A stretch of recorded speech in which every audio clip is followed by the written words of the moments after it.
Our scripture reading this morning is found in the book of Mark, chapter 11, verses 20 to 26. Now in the morning, as they passed by, they saw the fig tree dried up from the roots. And Peter, remembering, said to him, Rabbi, look, the fig tree which you cursed has withered away. So Jesus answered and said to them, Have faith in God. For assuredly I say to you, whoever says to this mountain, Be moved, and be cast into the sea, and does not doubt in his heart, but believe that those things he says will be done, he will have whatever he says. Therefore I say to you, whatever things you ask when you pray, believe that you receive them, and you will have them. And whenever you stand praying, if you have anything against anyone, forgive him, that your Father in heaven may also forgive you your trespasses. But if you do not forgive, neither will your Father in heaven forgive your trespasses. All right, this morning I would like to share with you the importance of biblical faith. Our message this morning entitled The Effectiveness of Biblical Faith. Here again we saw how the Lord taught His disciples. He said in verse 22 of Mark 11, have faith in God. But before we continue, let us pray and ask God for His guidance as we study His Word. Father, this morning we would like to lift your name on high because you are so good in every one of us. Though sometimes we are not good. Sometimes we are not faithful. And we ask your forgiveness. This morning I'd like to ask your cleansing power. Make us holy as we study your word. Lead us, O God, by your Holy Spirit. Open our minds and help us to focus on hearing your message. Father, I pray that you would help us to focus ourselves. This we pray in Christ's name. Amen. Amen. Again, the title of our message is The Effectiveness of Biblical Faith. Early in the morning, as Jesus and his disciples walked past a withered fig tree, they were not merely witnessing a miracle. They were standing before a living lesson on the power of biblical faith. What had once been full of leaves was now completely dried up from the roots. One word from Jesus had changed its destiny. But Christ was not teaching botany, He was teaching belief. In Mark 11, verse 20 to 26, Jesus moves our attention from what we see to what we believe. He declares that faith is not passive, weak, or wishful thinking. It is a God-centered confidence that speaks, prays, forgives, and expects heaven to move. This faith does not rest in our ability, but in God's authority. It is faith that speaks to mountains, kneels in prayer, and releases forgiveness so that nothing hinders God's power. Today, many believers admire faith, talk about faith, and sing about faith, but few dare to exercise it. Jesus challenges us not merely to observe miracles, but to participate in them through obedience, forgiving, praying faith. The question before us is not, can God do it? But do we truly believe Him enough to act? This passage calls us back to biblical faith.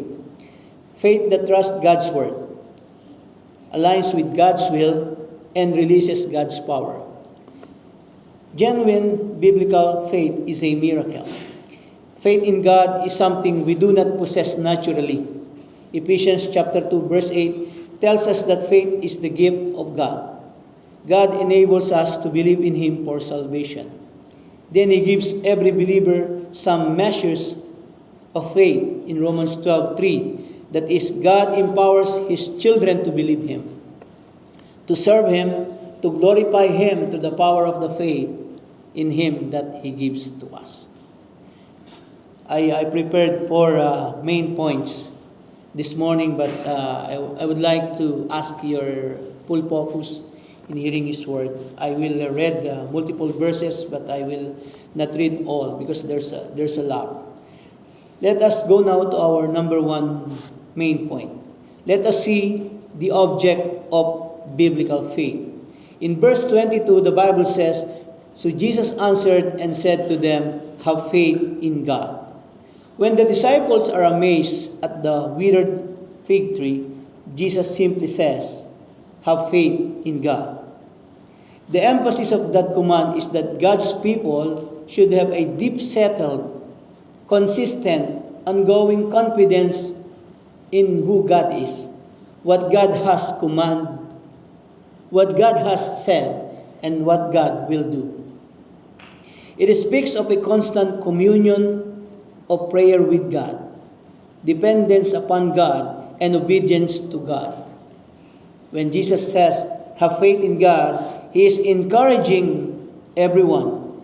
He is encouraging faith in several aspects of God's character. Let us see the object of biblical faith. Number one is in God's person.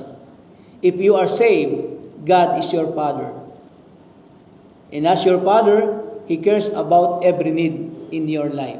As mentioned in 1 Peter chapter 5, verse 7, casting all your care upon Him, for He cares for you. As your Father, He invites you to bring your needs, burdens, and concerns to Him. Philippians chapter 4, verse 6 to 7, be anxious for nothing, but in everything by prayer and supplication, with thanksgiving let your request be made known to God. And the Bible says, when we do that, and the peace of God, which surpasses all understanding, will guard your hearts and minds through Christ Jesus. Also says in Hebrews 4:16, let us therefore come boldly to the throne of grace. Paul reminded us that he encouraged everyone here, let us therefore come boldly to the throne of grace. Sa trono ng biyaya ng Diyos, that we may obtain mercy and find grace to help in time of need.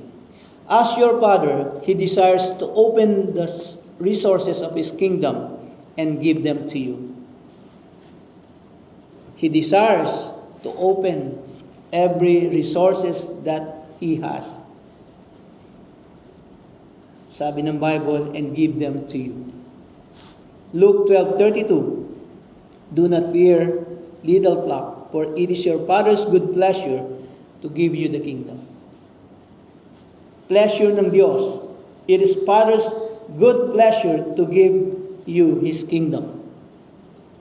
Yun po yung nais ng Lord na ibigay sa bawat isa. We are not dealing with an aloof, disconnected deity without compassion and care for His people. Our God loves His children, and He wants them to come to Him on the basis of simple, childlike faith. Like a child trusts in its parents for every need. The child of God, like you and me, can trust the Heavenly Father. Let us also look in God's promises. When it comes to the matter of faith and approaching God in prayer, the people of God have some very precious promises. Marami pong pangako. A lot of God's promises written in His Word that we can rely. And that is, God invites us to pray to Him. God invites everybody to pray. Wala hong exempted dito. No exempted in praying. God invites everyone to pray to Him. Like what we read in Philippians chapter 4. Be anxious for nothing. And also in Matthew 11:28, He said, come to me all you who labor and are heavy laden, and I will give you rest. Jesus promises that He will give us rest. But all we have to do is come to Him. We will not experience His rest if we will not come to the Lord. That's why he said here, God promises to hear us when we pray. When we pray. Jeremiah 33 verse 3, call to me and I will answer you, and show you great and mighty things which you do not know. Just call to me. And there is an assurance that He will hear every one of us. In Isaiah 58 verse 9, then you shall call, and the Lord will answer. You shall cry, and He will say, here I am. Here I am. The Lord said, He presented Himself to every one of us, that if we will call to Him, He will answer every one of us. When it comes to the promises of God, we have the Lord's guarantee that He will keep every one of them. Every promises, ay tutuparin ng ating pong Panginoon. In Romans 4:21, and being fully convinced that what He had promised, He was able to perform. He was able to perform every promises, even the little. Kahit yung maliit na pangako ng Diyos, He will do it for you and for me. God will not back away from a single promise He has given His people. By the way, you cannot have faith that God will do something for which there is no biblical promise. Prayer and faith are not a blank check. Prayer and faith are an opportunity for God's people to demonstrate their confidence in the written Word of God. When God says something in the Word, in His Word, we can have an absolute faith that He will do what we ask. When we pray outside of the Word of God, that's the problem. When we pray outside of the Word of God, we cannot pray in absolute faith because we do not know what God's will is in that matter.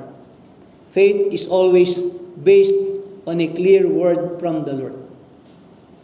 So while it is right to pray about every matter in your life, it is wrong to expect God to do everything you want Him to do. God honors faith, but genuine biblical faith is always based on the Word of God. It is always based on the Word of God.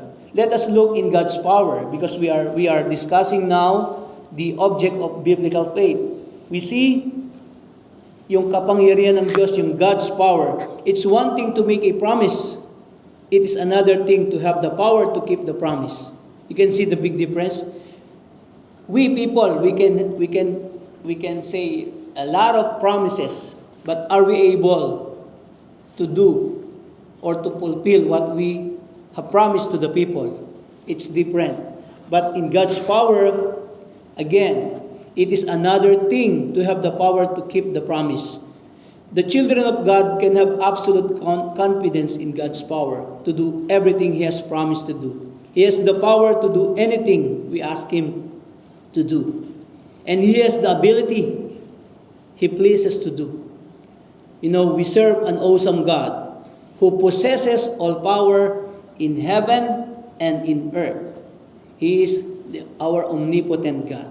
He is all-powerful. He is Almighty God. He is our El Elyon. He controls everything in our lives. In this universe, He controls everything. Matthew 28:18, the Bible says here,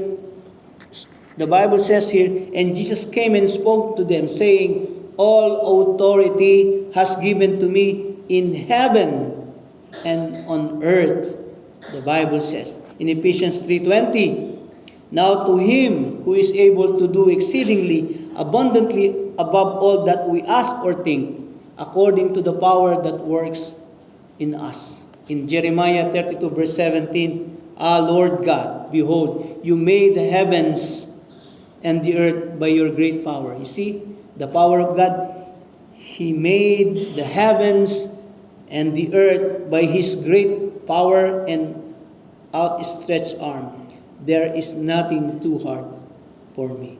There is nothing too hard for our God. He is powerful God. And then we can read also Job 42:2, Luke 1:37, Isaiah 40 verse 12. We can see that we can see the absolute power of God. Wala ho siya. We cannot measure God. We cannot put Him in the box. We cannot. Even when we do not understand many things in this life, we do not understand. But God is still God because He is powerful God. Let us look in God's purposes. When it comes to faith in God, we must always remember that He has an eternal plan that He is working to accomplish. He has a purpose and everything in the universe. Even our requests are subject to His will. He will do nothing that is outside the bounds of His eternal purpose. Lagi pong aligned with His will, aligned with His purpose. He will do nothing that is not part of His plan. That's why many of our prayer hindi po nasagot, unanswered, because it is not part of His plan. He will not do everything we ask just because we ask it. He will do those things that He wills to do. And He will accomplish all things that He has willed to do.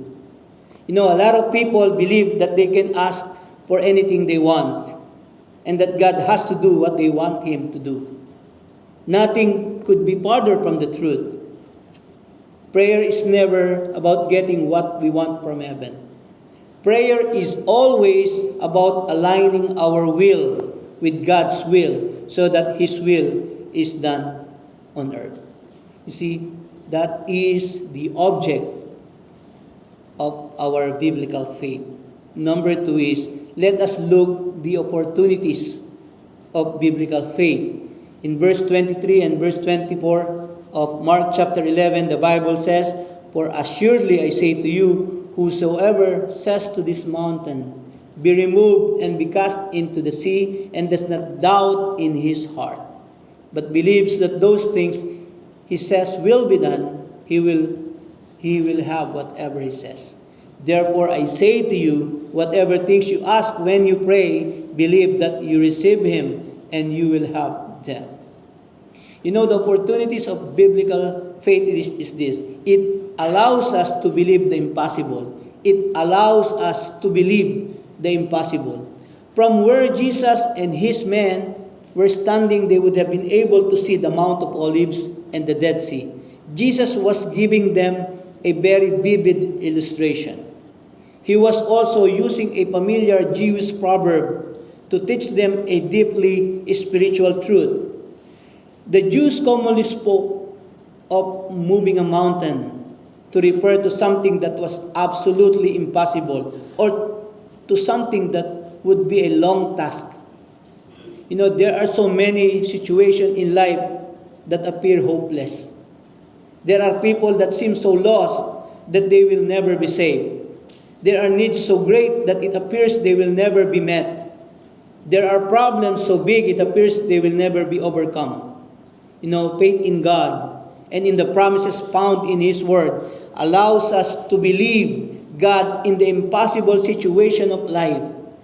Sometimes we experience yung mga impossible situation that we think we cannot escape from that. We can believe God for the salvation of the lost soul because of what He said in His Word. We can believe God for the salvation of the lost soul like we were before. We are lost in the eyes of God. In 2 Peter 3:9, the Lord is not slack concerning all His promise, as some count slackness, but is long-suffering toward us, not willing that any should perish, but that all should come to repentance. You know, minsan, ina-underestimate na why God promised that He'll come back 2,000 years ago, but hindi siya bumabalik. But the reason why is this. The reason why we are still waiting for His return is this. Because He is not willing that any should perish, but that all should come to repentance. God is calling everyone to repent, and repentance is part of our salvation. We cannot just believe God and then still, no repentance. That's not. This is magkasama po ito. altogether repentance and faith in God. 1 Timothy chapter 2 verse 4, who desires all men to be saved and to come to the knowledge of the truth. Gusto niya maligtas, but the problem is many people do not believe on Him. We are so grateful, we are so thankful, we are so blessed because we experience His salvation in our lives. Like what I said it many times, billions of people, 169,000 people live in this island, but only people like you and me. Yun lang po. Few people believe in God. Few people have biblical faith, true biblical faith. Because when you talk to somebody, they said, I believe in God. Yes, they said it. But what kind of faith they have? The faith that God accepts is based on His Word. And that is biblical faith. I can have faith that God will meet the need which seems impossible, because that is His promise. In Philippians 4:19, the Bible says, and my God shall supply all your need according to His riches in glory by Christ Jesus. Paul said here, and my God shall supply all that we need in this life. He'll provide it, He will supply it according to His riches in glory by Christ Jesus. Lagi pong magkasama in tune with the Lord Jesus Christ.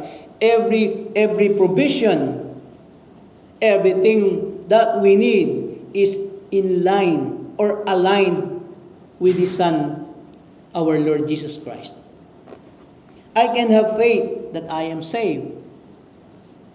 Do you really believe that you are saved? Can you raise your hand if you believe that you are saved? Yes, we are saved. Because the Bible says in Romans 10:13, for whoever calls on the name of the Lord shall be saved. Whoever calls on the name of the Lord shall be saved. If you are calling to God, truly, yun yung tunay, not fake, not pretending. Because some people, they pretend, I call on God. Genuine call, what the Bible is mentioning here. I can have faith that I am secure in Jesus. John 6:37, all that the Father gives me will come to me, and the one who comes to me, I will by no means cast out. You see? And that is why we have a eternal security, because the Bible says so. Hindi ko ito sinabi. This is not based on me. It is based on the Word of God. All that the Father gives me will come to me. You know, every one of us, the Father gives us to our Lord Jesus Christ. You see? Who decide? God. All the Father gives me will come to me. The reason why we can come to the Lord Jesus Christ, because God the Father gives us to Him. And He said, and I will by no means cast out. I can have faith in a place called heaven. John 14:1-3. We know that verse. In my Father's house are many mansions. And the Bible says, and if I go and prepare a place for you, I will come again. He will come again and receive us to Himself. And Jesus Christ said that where I am, there you may be also. The second thing about the opportunities of biblical faith is this. Not only to believe the impossible, but also to receive the impossible. Jesus said that if we could believe Him, we could have what we asked for. Faith has the remarkable ability to enable us to hold in our hands things that have yet to be seen. Hebrews 11 verse 1. In our opening scripture. Now faith is the substance of things hoped for, the evidence of things not seen. The word substance in that verse means foundation, or that which stands under something. Faith is the guarantee, the assurance that we will have the things God has promised to us. The word evidence means conviction. In modern vernacular, it refers to smoking gun, a discovered piece of evidence or fact that proves a theory or point. Faith allows us to hold in our hearts things that have yet to appear. The faith described in that amazing verse is the absolute God-given present confidence in a future reality. It is the conviction that what we have believed by God is already ours, even though we cannot yet see it.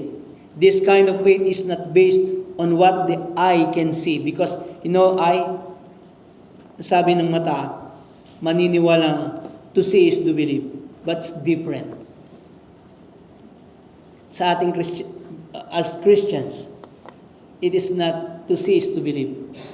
If you want to see it, you must believe first. Believe first before you see. You know the big difference of the unbelievers and the believers? The unbeliever said, to see is to believe. But us, as children of God, believe first. That's the requirement. The faith mentioned here gives substance to the promises of God for our future. We hope for. We hope for Christ's return. Babalik si Jesus Christ. In Luke, when you take a look at Titus 2:13, looking for the blessed hope and glorious appearing of our great God and Savior, Jesus Christ. This is a wonderful verse also that stated here that Jesus Christ is God. Because many people do not believe Jesus Christ is God. Like, for example, Jehovah's Witness, they believe that Jesus Christ is a little God. The Iglesia ni Cristo, they don't believe that Jesus Christ is God. But the Bible says here, this is a solid verse in the Bible, supported that Jesus Christ is God. I will read it again. Looking for the blessed hope and glorious appearing of our great God and Savior, Jesus Christ. God and Savior, Jesus Christ. We can see also the resurrection of the dead. All of us someday will die. Tao lang tayo, we will die someday. But the good thing is this. In 1 Peter chapter 1 verse 3, Blessed be the God and Father of our Lord Jesus Christ, who according to His abundant mercy has begotten us again to a living hope through the resurrection of Jesus Christ from the dead. Jesus Christ raised from the dead those who believe in Him. Lahat ng naniniwala sa atin, Panginoon, will be resurrected. That's why there is a great reunion in heaven. For example, yung asawa mo, yung anak mo, or yung part of your family na matay years ago, you will see them someday if they are believers. If they are Christian, if they are born again believer, makikita ho natin sila muli. Another thing is our future glorification. In 1 John 3 verse 2 to 3, Beloved, now we are children of God, and it has not yet been revealed what we shall be, but we know that when He is revealed, Jesus Christ, we shall be like Him, for we shall see Him as He is. And everyone who has this hope in Him purifies himself, just as He is pure. Do you know Fanny Crosby, the one who wrote the Blessed Assurance? She was asked na kung gugustuhin niyang makakita muli because she is blind. When she was asked kung pipiliin niya makakita muli, she said this: she want to stay blind. she said that in the resurrection day, pagka nakakita na muli, the first person she can see is the Lord Jesus Christ. All of us, my brothers and sisters, there is a future glorification for everyone. Our life,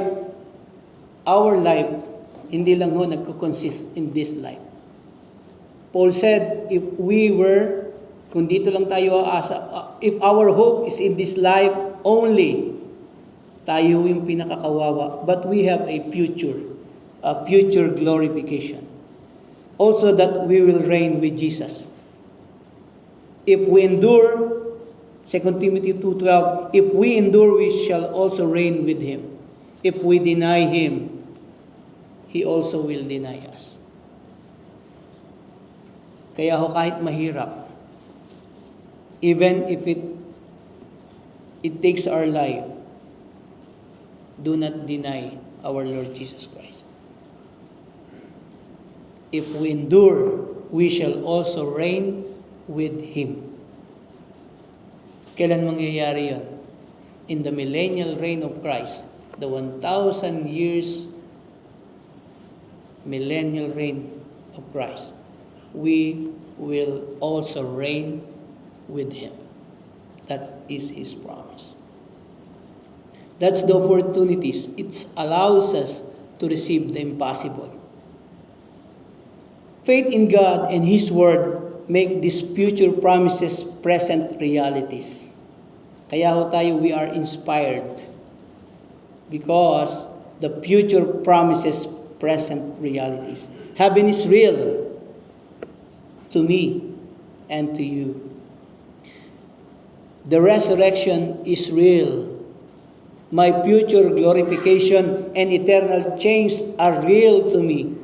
These things are real, not because we have seen or experienced any of them, but because God has promised them to me and to you, and He has given me the faith, and He has given us the faith to believe them. All the things I mentioned here seem impossible to our minds, but they are real because God has given them to us by faith. Thank God for the power of genuine biblical faith. Some people here are holding the unseen things of tomorrow in your hands today through the awesome power of faith. God has confirmed His promises in our hearts, and you are merely waiting for Him. We are merely waiting for Him to fulfill them all in His time. Sa tamang panahon, in His time, He'll do everything that He has promised. But others don't believe it. That's why they are not listening. When we share the gospel to them, they rejected it. We are praying for their salvation, but still, they reject the Word of God. They reject the gospel of the Lord Jesus Christ. But don't worry, even if they don't believe, hindi naman the promises of God, hindi ho yan magbabago. The promises of God for everyone of God is still intact. Even majority of the people don't believe in our Lord Jesus Christ. Let us see number 3 is the obstacles of biblical faith. May hadlang din eh. May hindrance. Merong hindrance of biblical faith. We can see it in verse 20. We can see it in verse 23, 24, 25, and 26. I'll not read it. While Jesus points out the great object of faith and reminds the opportunities of faith, He also mentions some obstacles of faith. While faith in God is powerful and allows us to experience the incredible and receive the impossible, the faith can be hindered also. There are many other obstacles to prayer in the Bible that are not mentioned, but I want to focus on these 3. Number one is unbelief. Verse 23, and shall not doubt in his heart. Doubt is deadly to effective prayer. Doubt is deadly to effective prayer. The word doubt means to be divided in one's thinking, to hesitate, to draw back. That's the problem. Doubt.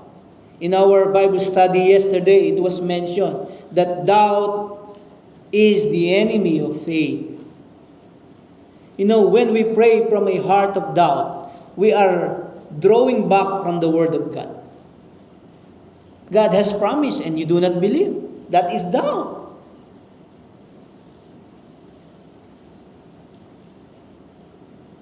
And it is deadly.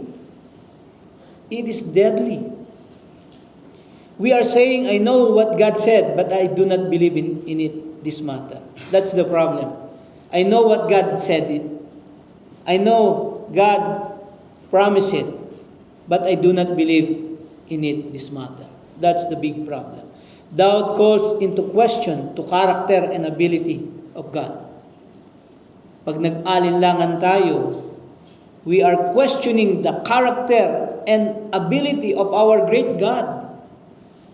Doubt says, God may have promised, but I don't believe He can or will do it. The prayer of the doubter will not be answered. The prayer of the doubter will not be answered. James 1:6-7, but let him ask in faith with no doubting. For he who doubts is like a wave of the sea, driven and tossed by the wind. For let not that man suppose that he will receive anything from the Lord. Huwag na ho tayong umasa. If you have doubt in your heart, huwag na tayong umasa na sasagutin tayo ng Diyos. Because God is expecting yung true faith from every one of us. Another obstacles, another hindrance of biblical faith is this: selfishness. What things soever ye desire. The word desire means to ask, to beg, to call for, to request. It sounds like a blank check. It sounds like you can ask for anything and receive it. I would just remind you that this verse says no such thing. There is not a single verse in the Bible that contradicts any other verse. The Bible is very clear that answers to prayer come when we pray according to the will of God. In 1 John 5:14 and 15, and this is the confidence that we have in Him, that if we ask anything according to His will, He heareth us. And we know that He hears us whatever we ask. We know that we have the petitions that we desired of Him. Prayer must always be based on what He wants and not what we want. Again, prayer must always be based on what He wants, what God wants, and not what we want. John 14:13-14, and whatever you ask in my name, that I will do, that the Father may be glorified in the Son. If you ask anything in my name, I will do it. When we pray in Jesus' name, we are not using a magic formula that guarantees God has to do what we ask Him. We are not just to close our prayers. We are not just to close our prayers by saying in Jesus' name and then believe that God has to do what we tell Him to do. To use Jesus' name is to pray for the things Jesus Himself would pray for. It is to pray for His purposes and will to be fulfilled, and not for our own selfish reasons. It is to petition God on the basis of Christ's righteousness and not our own righteousness. It is to pray for His glory alone. You know, it is like a power of attorney, a special power of attorney. When you are given power of attorney over someone's affairs, you are given the right to make decisions on their behalf. But it does not mean that you can do anything you want with their resources. It means that you act in their best interest, always remembering that their name and reputation are at stake. When we pray selfish prayers that are based solely on what we want in a situation, when we were in the middle of trouble, we want an immediate solution. We want an immediate answer. Nagmamadali tayo. Ang tawag doon ay instant gratification. When we observe our sons and our daughters, when they ask us, what they want is instant. Daddy, Mommy, I need this, I want this. Give it to me, please. Sometimes they use please, but they want it instant. That's not the way the Lord wants it to be. God taught us maging patient tayo. Maging patient. Willing to wait. Because the Father knows what is the best for His children. Even we, as parents, we know the best for our kids. Do you believe that, kids? We know the best for you. That's why the Lord put us in your life to guide you, to lead you. Ano po?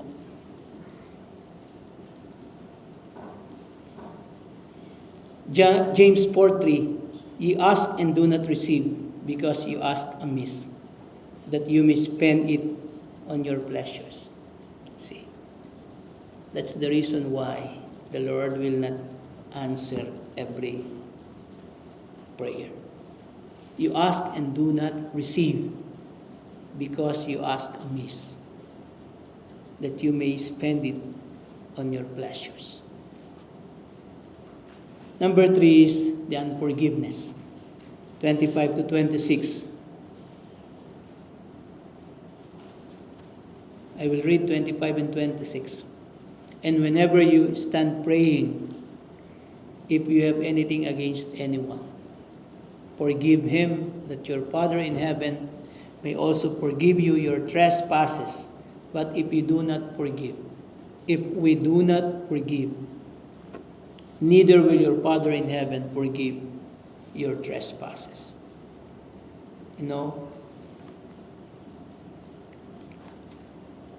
Jesus commands His disciples to forgive those who have wronged them. An unforgiving spirit puts us at odds with the Lord. He has forgiven us of all our sin, and He expects us to forgive others of their sins against us. Ephesians 4:32, be kind to one another, tender-hearted, forgiving one another even as God in Christ forgave you. We were forgiven by God through our Lord Jesus Christ. And He is asking also for every one of us to forgive others. When we possess an unforgiving spirit, our prayers will be hindered, and God's forgiveness will not be realized in our daily walk. In other words, we will walk through this life out of God's will and out of touch with God. And this is a terrible thing. You claim you are believers, you are Christians, and yet you do not forgive other people. At last, the last point is, let us see the victories of biblical faith. I'll go back in verse 23 and verse 24. For assuredly I say to you, whoever says to this mountain, be removed and be cast into the sea, and does not doubt in his heart, but believes that those things he says will be done, he will have whatever he says. Therefore I say to you, whatever things you ask when you pray, believe that you receive them and you will have them. In verse 23a, faith speaks with authority. Whoever says to this mountain, biblical faith is verbal, not silent. Biblical faith is verbal, not silent. Faith speaks to the problem, not about the problem. Words aligned with God's word release God's authority. Let us remember this. Faith that succeeds must be spoken. Faith speaks with authority. Hindi tayo matanahimik. We will not remain quiet. We will show. We will say our faith to the people. That's why dapat di tayo nahihiya to share the gospel. Do not be shy to share the gospel to other people. Biblical faith is verbal, not silent. You know, the problem is, in this world, bakit wickedness proliferates? Because we believers, we claim that we are children of God, and yet we are silent. That's not. Faith speaks with authority. Number 2 is, letter B of 23, faith targets impossible obstacles and does not doubt in his heart. And does not doubt in his heart. Sorry. Be removed and be cast out into the sea. Faith targets impossible obstacles. Mountains represent overwhelming, humanly impossible situations. Biblical faith does not deny the mountain. Totoo po yun eh. The reality is, there is a big mountain. There's a big problem. Biblical faith does not deny the mountain, but it addresses it. You know, no obstacle is permanent when God gives the command. No obstacle is permanent. There is an obstacle, but no obstacle is permanent when God gives the command. Even the impossible will be possible when God gives the command. Faith succeeds where human strength fails. Ganyan naman tayo, ano? Number 3, verse C, 23c. Faith refuses inner doubt and does not doubt in his heart. Again, doubt begins in the heart before it appears in actions. Faith is a settled confidence, not emotional hype. Doubt weakens effectiveness, but not God's ability. Pwede hong maging mahina tayo because we doubt God, but God's ability, hindi po, does not. Faith works best in a convinced heart. Are you convinced? Are we convinced? Faith works best in a convinced heart. Verse 23d, faith believes God's promise, but believes that those things he says will be done. Faith is confidence in God's faithfulness, not personal power. Believing means trusting God over visible circumstances. Faith rests in what God has already declared. Sinabi na ng Panginoon, you have future. God said, you have future. Why don't we believe that promise? The Lord said, I will never leave you nor forsake you. He already declared that. All we need to do is to put our complete trust, our faith in Him. You know, faith succeeds because God keeps His promises. I already discussed it. And then the third one is, faith receives the result.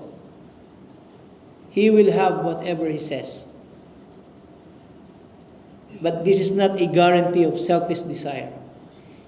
It is assurance for faith aligned with God's will.